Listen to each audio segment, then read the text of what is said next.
Hello दोस्तों, नमस्कार। एक राष्ट्र का विकास का प्रथम चरण उस राष्ट्र की शिक्षा होती है। वर्तमान सरकार के द्वारा जब एनईपी न्यू एजुकेशन पॉलिसी लाई गई तो हम सबको बहुत उम्मीदें थी, बहुत आशा थी कि सरकार 2047 का जो लक्ष्य रखा है विकसित होने का, वो शिक्षा से शुरुआत कर रही है।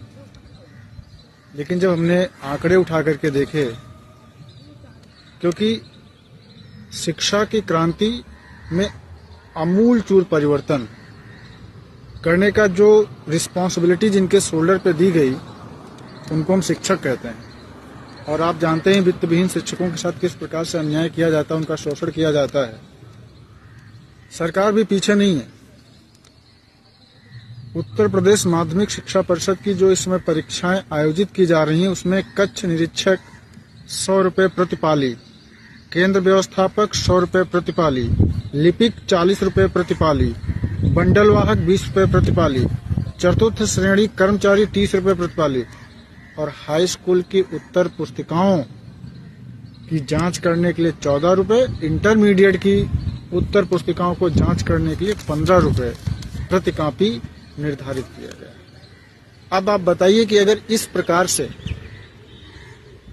वित्त विहीन शिक्षकों के साथ अन्याय किया जाएगा, ये देश कैसे आप विकसित बनाओगे? इस देश को आप गुमराह कर रहे हैं। देश में आप शिक्षा की क्रांति नहीं ला रहे हैं, देश का विकास नहीं कर रहे हैं। क्योंकि पॉलिसी कागजों पे तो अच्छी लगती है, लेकिन अगर वो धरातल पर नहीं उतरती तो उसका प्रभाव आपको देखने को नहीं मिल सकता। सरकार अगर वास्तव में अगर इस देश का विकास या भला करना चाहती है तो सबसे पहले जो प्रथम स्टेप है विकास का, वो है शिक्षा का विकास। सरकार को शिक्षा के विकास में आमूलचूल परिवर्तन करने होंगे। धरातल पे विकास ऐसा नहीं दिखेगा। जुमलेबाजी से सरकार चल सकती है, राष्ट्र नहीं चल सकता।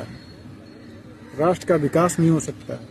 राष्ट्र का विकास पॉलिसी को बना करके धरातल पर उतारने से होगा, और ये चीज सरकार को करना होगा। और किस प्रकार की शिक्षा की नीति आप बना रहे हो? कौन सी शिक्षा की नीति आपने बनाया है? ये शिक्षा की नीति पंगु शिक्षा की नीति, जिसमें जो बच्चे थोड़ा लिखना भी जानते थे वो भी उनके अंदर से वो खत्म होता चला जा रहा है। हर एग्जाम में आपने 30% का जो एक इंटरनल एग्जाम आपने कंडक्ट करा दिया। आप क्या समझ रहे हो? इससे बच्चे ज्ञानवान ही हो जाएंगे? नहीं, बिल्कुल नहीं।